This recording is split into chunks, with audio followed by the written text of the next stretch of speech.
Emma had been driving for hours with her little red car, moving through busy streets and quiet roads delivering food to people all around the city, while the sun slowly dropped behind the clouds and the sky turned gold. She was tired but calm with music playing low on the radio and the soft smell of takeout filling the air inside her car. Her phone buzzed and a new order popped up on the screen. Same address again, she whispered to herself with a small shake of her head. This was the fourth time this week, and it was only Thursday. The name on the order was Tom. Just Tom. No last name, no extra notes, no instructions, nothing, but the same meal every time. Grilled chicken white rice, and a bottle of water. Always that and always from the same small house on the edge of town. It was quiet out there, near the trees, and away from the traffic and noise. The first time Emma had gone there, the house looked old, but clean, with a little wooden ramp leading to the front door, and no car in the driveway. She had walked up with the bag of food, knocked softly, and waited. The door opened slowly, and there he was. A tall man, maybe in his 60s, with gray hair and kind but tired eyes, wearing a simple sweater and jeans. He gave her a small nod, took the food, and said thank you in a low voice. That was it. No smile, no eye contact, no small talk, just thank you, and the door closed again. She remembered feeling a strange feeling in her chest, not fear, but something like sadness. Since then she had come back again and again, each time bringing the same order to the same man at the same house. Each visit was short and quiet, but the feeling inside her grew stronger. Who was this man, and why did he always eat alone?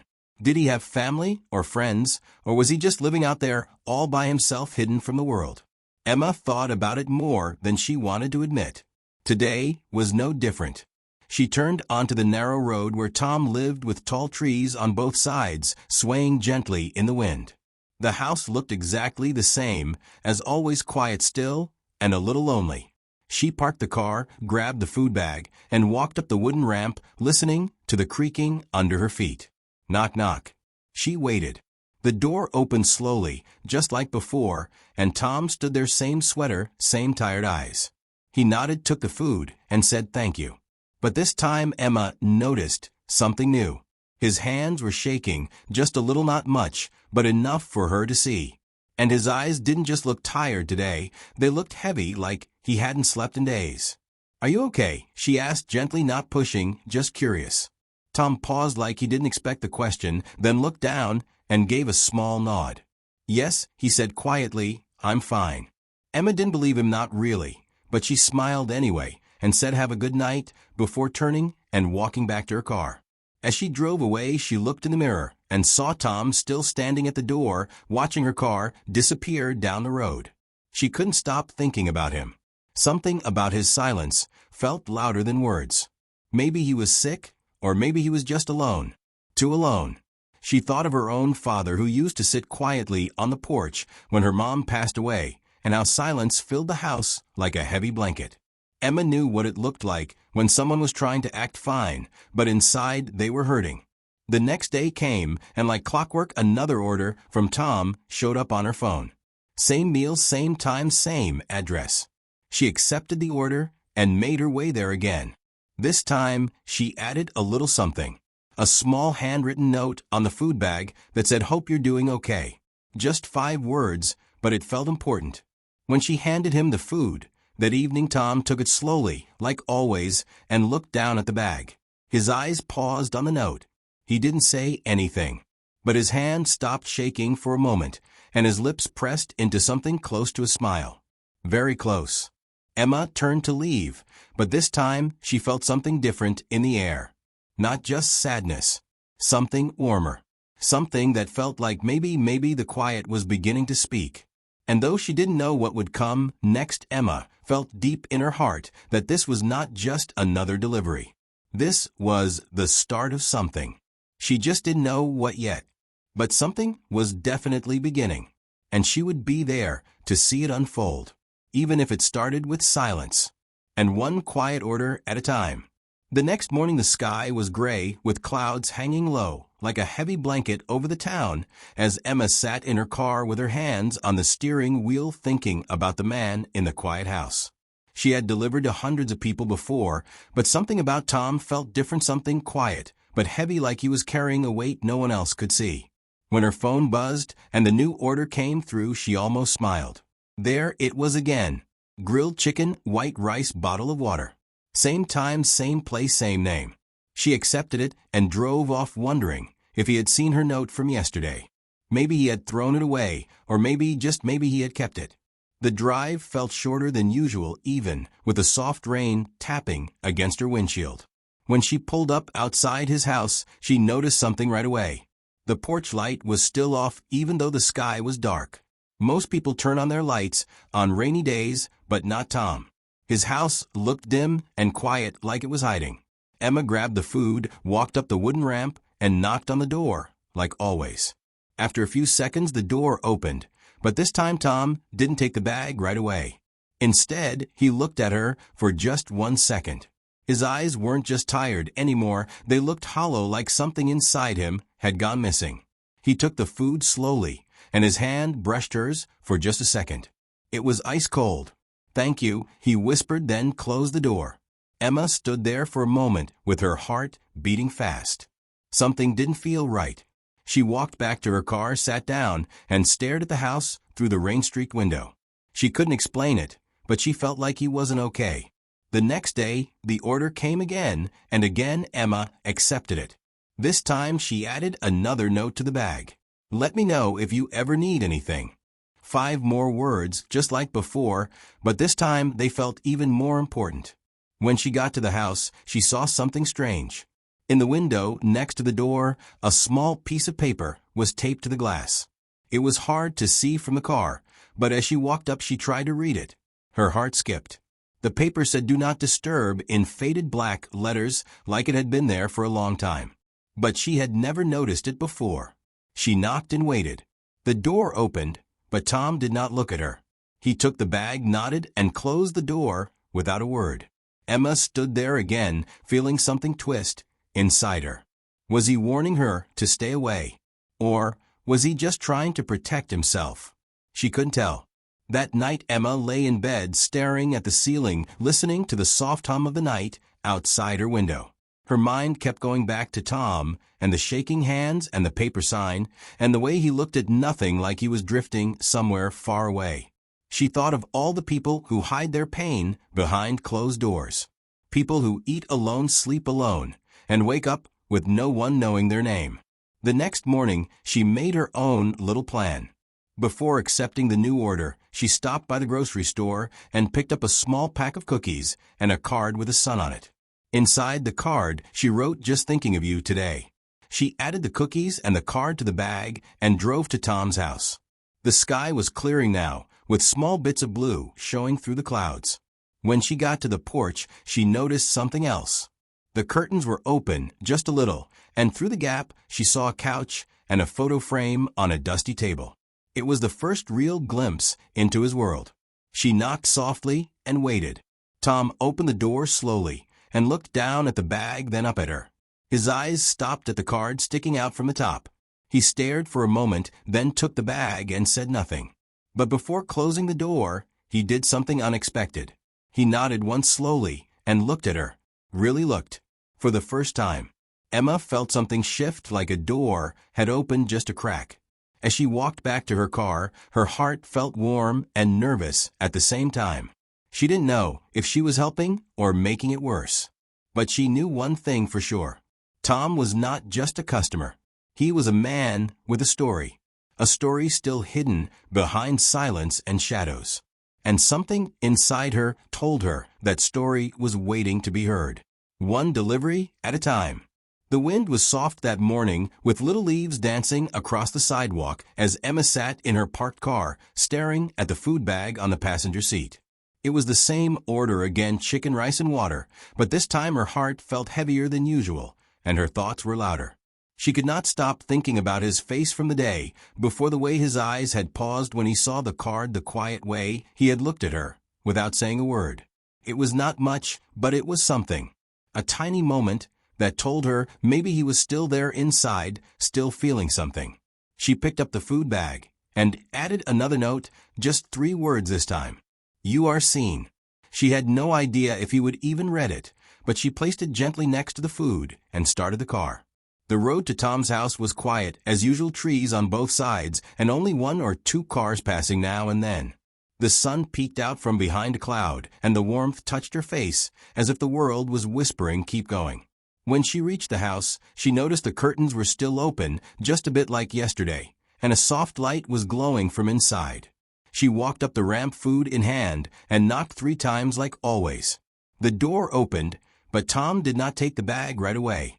Instead, he stood there looking at her, with something different in his eyes, not anger, not sadness, but maybe a little confusion or curiosity.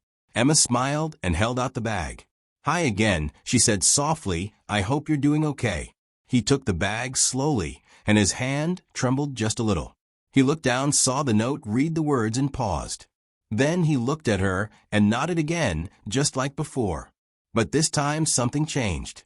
He opened his mouth and spoke. "My name is Tom," he said quietly. Emma blinked in surprise. It was the first time he had ever told her anything about himself. "Nice to meet you, Tom," she said, and smiled again. He nodded once more, then stepped back into the house and closed the door gently. As Emma walked back to her car, she felt something inside her shift. It was small but powerful, like a door had opened just a crack, and inside was a man who had almost disappeared. That night, Emma sat at her kitchen table thinking. She could stop now and just go back to normal, just deliver the food and say nothing. But something in her heart told her she could not. Tom needed more than meals. He needed a reminder that he was not invisible. So she made a choice. She pulled out a small notebook and began writing little messages, one for each day, something simple, something kind. "You are not alone. Someone cares. The world still needs you." Each note was only a few words, but full of meaning. The next day, she added one to the bag again and drove to his house. Same road, same trees, same wind. When Tom opened the door, he looked at the bag, then at her, and gave the tiniest smile, not wide, not bright, but real. "Thank you," he said, and his voice was clearer than before. She nodded and said, "You're welcome." Day after day, the pattern continued, and every time Tom said a little more. Some days, he would tell her how the food was just right, and once he even said he used to cook for someone before, but did not say who. Emma never pushed, never asked too many questions. She just listened. One day, she brought 2 cookies in a small bag and offered him one as a gift. He took it slowly, stared at it, and said, "I haven't had one of these in years." They stood in silence. For a moment, 2 people from different worlds brought together by quiet meals and soft words. Emma started to feel like she was not just delivering food anymore. She was delivering hope. And every small step Tom took felt like a quiet victory, like the light inside him was waking up little by little. But she also knew deep inside there was still something more, something he was holding back. Something that hadn't been said yet. Every day the silence grew softer, but it was still there, waiting for the right moment to break completely. Emma didn't know what it was, but she was willing to wait and listen for as long as it took. Because this was no longer just about work or kindness. It was about connection. Real human connection. And the choice she made to care just a little more had already started to change everything. The rain had stopped that morning, but the ground was still wet and shiny as Emma walked to her car with the food bag in her hands and her mind full of questions. Every day Tom had opened up a little more, and every word he shared felt like a window slowly cracking open to a room full of silence. But she could still feel something hidden behind his eyes, something big, something heavy. That day she added another note inside the bag. "You matter more than you know." She placed it next to the meal and took a deep breath before starting the car and heading toward his house. The sky was light gray, and the trees along the road were dripping with leftover rain as her car moved slowly through the quiet streets. When she reached the house, she noticed something different. The front door was already slightly open, not wide, just enough for her to see a small part of the hallway inside. She stepped out of her car with the food bag in her hand and walked up the ramp, quietly unsure of what she would find. As she reached the door, Tom stepped into view. He looked at her with tired eyes, but this time he didn't look away. "Come in if you want," he said, his voice low, but clear. Emma hesitated just for a second, then nodded and stepped inside slowly. The house smelled like dust and old paper, but also something warm, like a memory hiding in the walls. There was a couch, a table, and a few books stacked in the corner. Photos lined the wall, but most of them were turned face down. Tom motioned for her to sit on the edge of the couch while he sat across from her in a worn armchair. He took the food bag and opened it slowly, then saw the note. His fingers brushed over the words, and for a long time he said nothing. Then he began to speak. "I was in the army," he said, "a long time ago." Emma listened quietly, not saying a word, not even moving. "I used to lead a team," he said. "We did missions all over the world, hard ones. We lost people, friends, family. When I came back, I thought I could move on, but I couldn't." He paused and looked at the photo on the wall nearest to him, the only one still facing up. It was a young woman and a little boy, both smiling in the sun. "That's my wife and son," he said. Emma felt her heart tighten as she looked at the photo and saw the love frozen in time. "They're gone now," he said softly. "A car accident 6 years ago. I was the one who should have gone, not them." His voice cracked and his hands trembled as he placed the note back on the table beside him. "Since then, I stopped going outside, stopped talking to people, stopped feeling anything. The only time I opened the door was for the food, because I had to eat." Emma felt tears rise in her eyes, but she didn't let them fall. She reached into her bag and pulled out another small card she had written just in case. "You are not alone." She handed it to him, and he took it carefully. "You're the first person to speak to me in years," he said. "The first to care." Emma didn't know what to say, so she just nodded. She knew sometimes silence was the best way to listen. Tom leaned back in his chair, and for the first time in a long time, he let out a deep, slow breath, like something inside him had finally been released. "Thank you," he whispered. "Not just for the food, but for seeing me." They sat there for a few more minutes, without speaking, as the soft sound of the wind outside moved through the trees.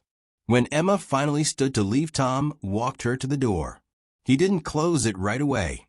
He stood there for a moment, watching her walk down the ramp. "See you tomorrow," he said. And Emma smiled. Yes, tomorrow. As she drove away, the road felt different, somehow lighter, like the weight of Tom's pain had begun to lift even just a little. She knew his story now. Not all of it, but enough to understand why he had been so quiet for so long.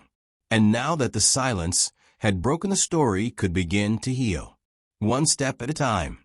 Emma woke up early that morning with the sound of birds outside her window and the soft light of the sun peeking through the curtains. She sat on the edge of her bed, thinking about Tom and everything he had shared just days ago. His voice still echoed in her heart, the way he had spoken about his past, about his pain, and about the people he lost.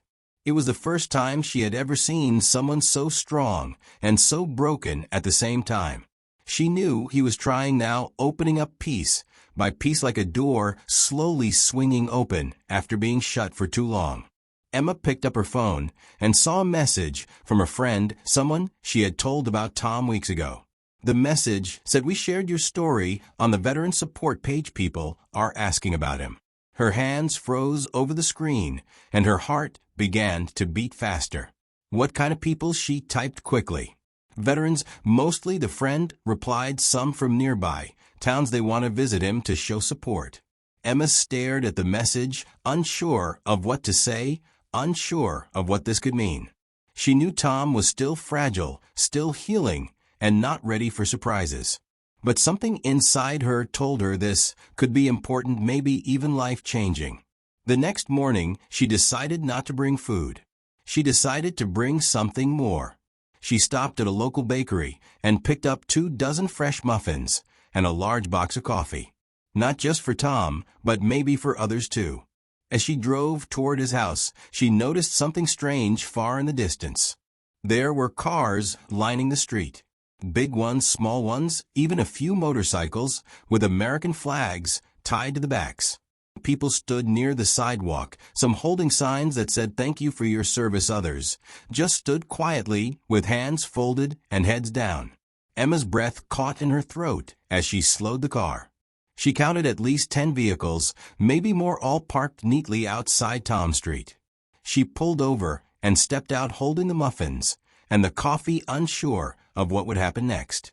A man walked up to her wearing a faded army jacket and a soft smile. "Are you the girl who brings him food?" he asked gently. Emma nodded, feeling the weight of emotion rising in her chest. "We read about him," he said. "We're here to let him know he's not forgotten." They began walking together toward the small house at the end of the road. The ramp looked the same, the porch light still off, but the moment felt completely new. Tom opened the door just as they reached the steps, and his eyes went wide as he saw the people gathering below. He stepped outside slowly, and Emma walked up to him with the muffins and coffee in her hands.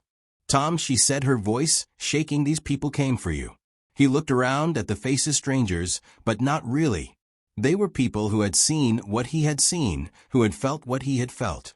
He stepped down the ramp one slow step at a time, and when he reached the last step, a woman in uniform stepped forward and held out her hand.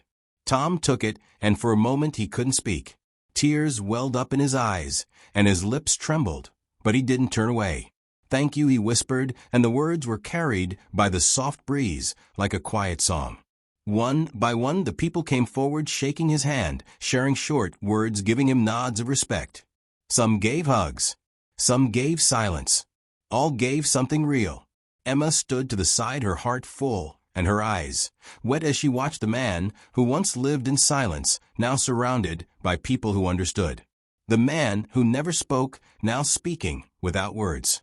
Someone brought a folding chair, and Tom sat under the shade of a tree talking with another veteran who had traveled from 2 towns away just to meet him.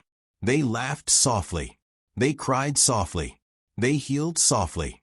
That afternoon the street was filled with something powerful, not noise, not celebration, but connection. It was quiet but full. It was strong but gentle. And Emma knew that this was the moment everything changed. Tom was not just a man in a small house anymore. He was a part of something again. A voice in a circle of voices. A heart among hearts. The convoy had come not with sirens or flags, but with kindness. And in that kindness Tom found something he had not felt in a long time. He found his place.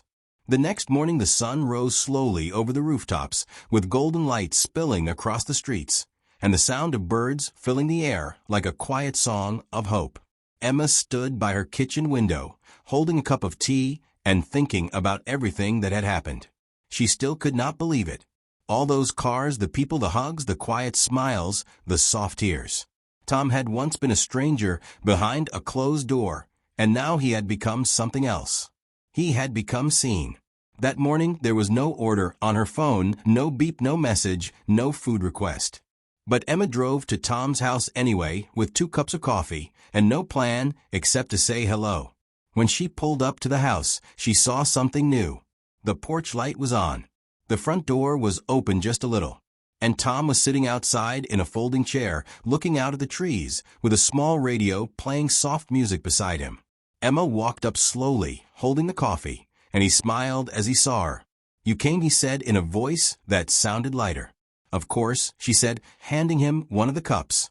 They sat in silence for a few minutes, listening to the breeze moving through the leaves, and the distant sounds of cars passing now and then. Tom turned toward her and spoke. "I never thought anyone would care again," he said. "Not after all that time. Not after everything I lost." Emma didn't say anything right away. She just let him speak. "Your notes, your visits, your kindness, it reminded me that I was still alive, that I still mattered, even after all the pain, even after all the silence." She felt tears rising, but she blinked them away because this was not a sad moment. This was something beautiful. That one small act had changed everything. Just one meal, just one note. Tom looked out toward the trees again and said, "You know, I used to sit inside all day thinking I was forgotten. Now I look forward to every sunrise. I wake up and I breathe and I feel something. I feel alive again. Emma reached into her bag and pulled out one last note. This one had only 2 words. Thank you. She handed it to him, and he read it slowly, then smiled. No, he said. Thank you. A car passed by, and someone waved from the window. Tom waved back. Another car honked softly as it passed, and Emma saw a small sticker in the corner of the windshield. Veterans for Tom. The world had changed around him, and now he was part of it again. People remembered. People cared. And it had started with a simple food delivery and a woman who chose to care. Emma stayed a while longer, then stood to leave. Tom looked up at her and said, "Come back soon." "I will," she said. As she walked to her car, she turned and saw him still sitting there, coffee in hand, music playing softly, the wind brushing through his hair. And in that moment, she realized something. This was not the end of the story. It was the beginning. The beginning of new mornings and new chances and quiet moments filled with meaning. All from one act of kindness. One meal. One note. One open heart. The world had not changed overnight, but one life had. And maybe that was enough. Maybe that was everything.